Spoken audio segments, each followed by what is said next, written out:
When it comes to Great Danes, there's a lot to choose from.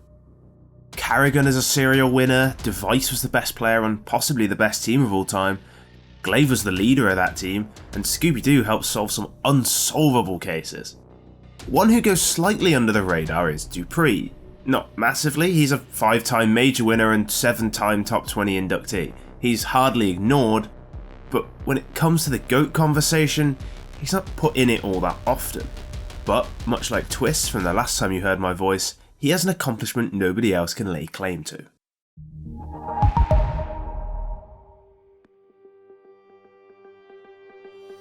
Dupreeh has been at every single CSGO major.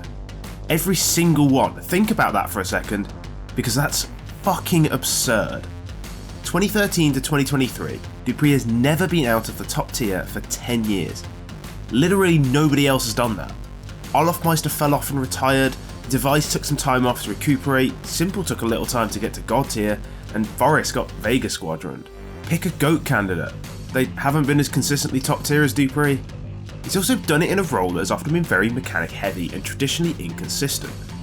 Entry fragging is really hard. You need amazing first bullet aim, recklessness, fearlessness, and a willingness to sacrifice your stats for the wins. And yet, Dupreeh is still there. 30 years old, 10 years in, he's cracking heads. He's put up a sub 1 rating just 3 times at majors too. He's consistently been good over 10 years in an inconsistent role.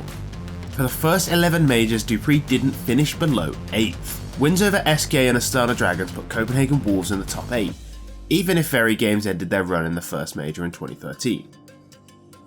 For reference on how long ago that was, Wrecking Ball by Miley Cyrus had gone to number 1 just 1 month prior to the major.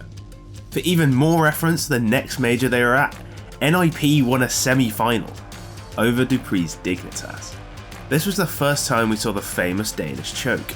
Dupreeh's teams were famous for being top 4 at majors and other big events without ever actually winning them. The same curse hit them later that year in Cologne. Though Dupreeh taught Epsilon a lesson in Counter-Strike, Flusher and Crim swiftly dealt Dignitas a fatal blow. Though Dignitas lost to BO3 to Na'Vi in the 3rd major of 2014, they still carried on their streak of top 8s. It felt like only a matter of time before Dupreeh and Device would get their major. Kato and Cologne majors in 2015 came and went, with Dupreeh continuing to be the bridesmaid, but not the bride. NIP knocked them out in Katowice and once more ruined their run in Cluj-Napoca. Maybe NIP were going to be this good forever, and TSM would never get a real major. Now Astralis, the Danes once more picked up a top 4 trophy without a cigar to match.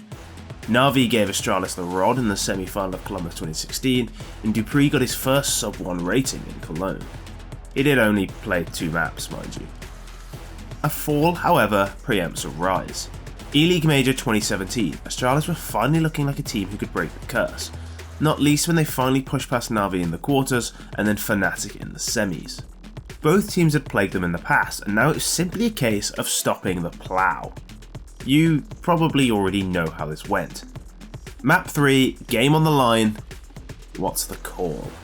Obviously, the ballsiest one imaginable. That's how you break the choking curse, with hefty balls, not what I meant. It had taken Dupreeh 10 tries, but he finally won the big boy trophy. Krakow was one of Dupreeh's best individually, but Astralis failed, famously to overcome Gambit, and especially Mo. Another E-League major came and went, but this time Dupreeh was nowhere to be found. A mediocre individual performance and team performance, but he was still there. And then came the three-peat. It's not a coincidence the man who's been at every single major is one of the greatest players to ever do it. Astralis romped to victory in London and smushed everyone in Katowice. Both times Dupreeh put up a 1.24, his best rating at any of the majors. Berlin was a little less impressive individually, but Astralis still banged everyone out en route to the trophy. There was then some weird disease thing that stopped people playing LANs, not sure if you remember it, really odd to think about in retrospect. Since then, Dupreeh hasn't quite had the same impact. His teams haven't finished above 9 to 11 since, but frankly, who gives a shit? Vitality's performance at the RMR means they'll be at the 19th and final CSGO major, and with it, Dupreeh. He's already won everything there is to win in this game, and we just hope he continues in CS2. We don't imagine he'll be at every CS2 major, but it'd be nice to see him kick off the new game the way he did CSGO. Regardless of where you place Dupreeh, it's impossible to deny he is one of the founding and closing fathers of the game. He's one of the greats, he's won everything, he's been ubiquitous throughout the history of the game.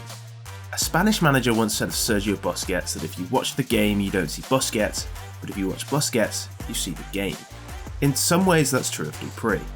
You can watch the game and see Dupreeh as a bit part of a great team, and a guy who's always there, but when you really study him, you see the entire history of the game unfold.